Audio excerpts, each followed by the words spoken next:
అత్త మాట జవదాటని కోడళ్ళు.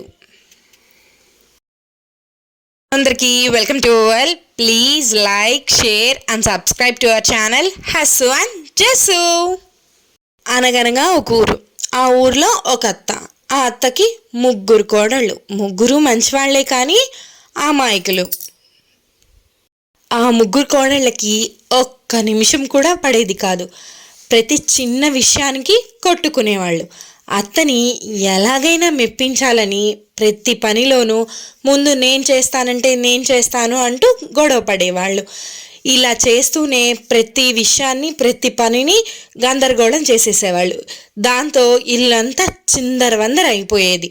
ఇదంతా చూసి విసిగిపోయిన అత్త ఒకరోజు ముగ్గురి కోడళ్ళని పిలిచి ఇంట్లో ఎవరెవరు ఏ ఏ పనులు చేయాలో వివరించింది. మొదట పెద్ద కోడలికి కూరలు తరిగే పని అప్పచెప్పింది. తర్వాత రెండో కోడలికి మసాలాలు నూరే పని అప్పచెప్పింది. ఆ తర్వాత మూడో కోడలికి వంట చేసే పని అప్పచెప్పింది. అలాగే భోజనాల దగ్గర కూడా కొన్ని పనులు ముగ్గురు కోడళ్ళకి సమానంగా నియమించింది.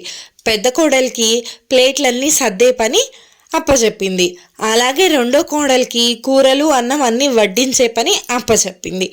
మూడో కోడలికి తిన్న తర్వాత ప్లేట్లు తీసే పని అప్పచెప్పింది. ఇంట్లో అన్ని పనులను ఇలాగే సమానంగా పంచి ఒకరి పనిలో ఒకరిని వేలు పెట్టద్దు అని హెచ్చరించింది అత్తగారు. కోడళ్ళు కూడా సరే అని తలూపారు.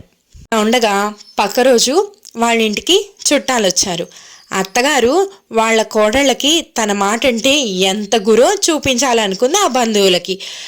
వంటగదిలోకి వెళ్ళి కోడళ్ళ ముగ్గురికి వెంటనే వంట మొదలు పెట్టమని ఆర్డర్ వేసింది అత్తగారు. పెద్ద కోడలు కూరలు తరగటం మొదలెట్టేసింది. రెండో కోడలు మసాలాలు నూరటం మొదలెట్టేసింది. మూడో కోడలు వంట చేయటం స్టార్ట్ చేసేసింది. ఇలా గుమగుమలాడే వంటలన్నీ పూర్తయ్యాయి. అప్పుడు అత్తగారు ముగ్గురు కోడళ్ళని పిలిచి ఎవరి పనులు వాళ్ళు చకచకా కానివ్వండి అని ఆర్డర్ వేసింది. అంతే, ఇంకా పెద్ద కోడలు వేగంగా వచ్చి డైనింగ్ టేబుల్ మీద ప్లేట్లు ఇంకా మంచినీళ్ళు సర్దేసింది. వెంటనే రెండో కోడలు దూసుకుంటూ వచ్చి గుమగుమలాడే వంటలన్నీ వడ్డించేసి పెరుగు కూడా అక్కడ పెట్టేసింది. వాళ్ళు ఇంకా తినకుండానే మూడో కోడలు దూసుకుంటూ వచ్చి ఆ ప్లేట్లన్నీ తీసుకుని వెళ్ళిపోయింది. ఇదంతా చూసిన చుట్టాలు ఆశ్చర్యంగా చూశారు. అక్కడ ఏం జరుగుతోందో అర్థం కాక ఒకరి మొహం ఒకరు చూసుకున్నారు. అత్త ఆశ్చర్యపోతూ ఇదేమిటి ఇలా చేశారో అని అడిగింది. మీరే కదత్త ఎవరి పని వారిని చకచకా చేసుకుపోమన్నారు, అందుకే ఇలా చేశామన్నారు. అత్త షాక్, కోడళ్ళు rock. I hope you all like this video. Thank you for watching. Please do subscribe to our channel Hassu and Jessu. Please do like and comment.